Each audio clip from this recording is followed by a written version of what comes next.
সম্পর্ক রাখবে কেমনে? এটাও কোরআন হাদিসের নির্যাস দ্বারা পাওয়া যায়। দান সদকা যদি গরিব অসহায় ফকির মিসকিনদের মাঝে বেশি বেশি করা যায়, যাকাতের মালগুলো যদি তাদেরকে দেওয়া যায়, দেখবেন ওই মানুষটা আপনার কতটুকু কদর করে। কেন এত গুরুত্ব? কেন এত গুরুত্ব? যাকাত আদায়ের প্রতি এত কেন নির্দেশ? কালামুল্লাহ মহাগ্রন্থ আল কোরআনের মধ্যে একবার নয়, দুইবার নয়, তিনবার নয়, চারবার নয়, পাঁচবার নয়, 32 জায়গায় আল্লাহ রাব্বুল আলামিন যাকাতের কথা বলেছেন। 18 জায়গায় নামাজের সাথে যাকাতের কথা উল্লেখ করেছে।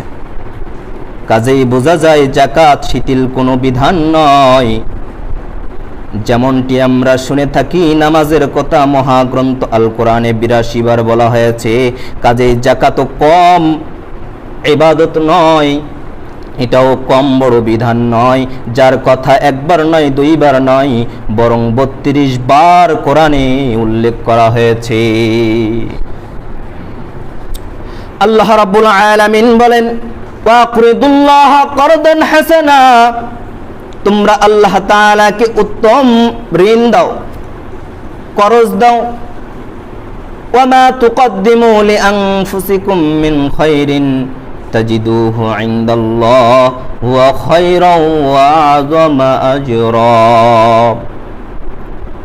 আল্লাহ রাব্বুল আলামিন বলেন, তোমরা যা নিজেদের জন্য ভালো মন্দ আমি রবের নিকট প্রেরণ করবা, জেনে রাখো কাল কঠিন কিয়ামতের দিন সেগুলো আমি রবের কাছ থেকে পাবে।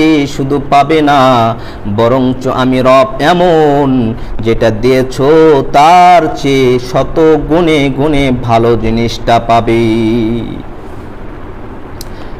আল্লাহ রাব্বুল আলামিন কেন বললেন ওয়াকরিদুল্লাহ করদান হাসানা?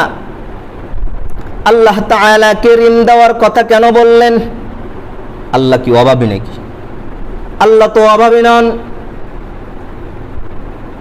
আল্লাহু গানিয়ুন ওয়া আনতুমুল ফুকারা।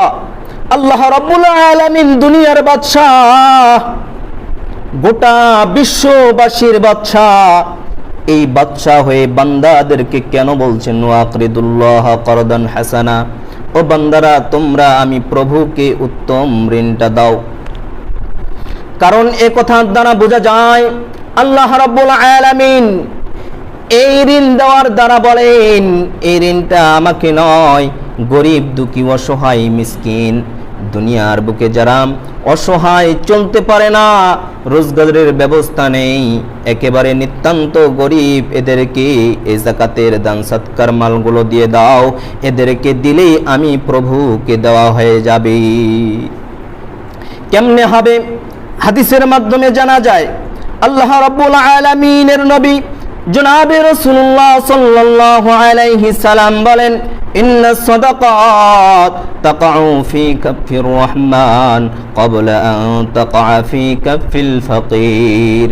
বান্দা যে সদকাগুলো ব্যয় করে, এই সদকাগুলো প্রভুর হাতে সর্বপ্রথম গিয়ে জমা হয় বান্দার হাতে পৌঁছার আগে। কোরআনের মাধ্যমে জানা যায় আল্লাহ রাব্বুল আলামিন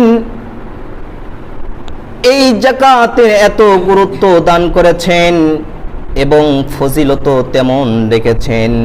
কোরআনের মধ্যে পাওয়া যায়, কোন বান্দা যদি আল্লাহ তাআলার রাস্তায় দান করে, কাল কঠিন কিয়ামতের দিন তার দৃষ্টান্ত হলো সে যেন একটা শস্য দানা বপন করলো, এখান থেকে 60টা শীষ জন্ম নিল এবং প্রত্যেকটা শীষে 100 করে দানা জন্ম নিল।